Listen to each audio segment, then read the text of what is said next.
Hey there, what's up? In this video, I'll give you a very quick guide on how you can create an email campaign in Brevo. This is super useful for marketing, newsletters, or keeping your audience updated.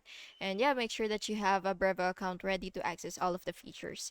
So once you've logged into your account, you will be redirected to the dashboard. And once you're here, you will just have to click Create New Campaign.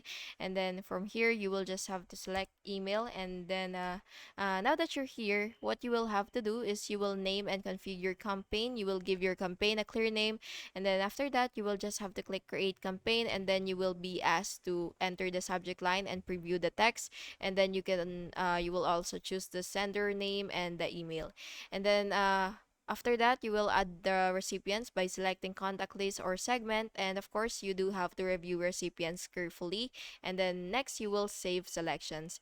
And you could also design the email by using the drag and drop editor and add the image, text, blacks, buttons, customize the colors and fonts and all that stuffs. And yeah, that's basically just it. And by the way, they also have the option which is send or schedule there, and then you can click send now or schedule for later if you want. And then you will just have to confirm the settings, and then track opens and clicks in analytics. So it should be somewhere right here, but it really depends on the layout or the plan that you have. So you do have to make sure that your version actually supports all of the features that I've just mentioned, so that everything will be will go smoothly. So yeah, that's basically just it. I hope you found this video helpful, and if you did, please make sure to like and subscribe for more videos like this. Thank you and have an awesome day.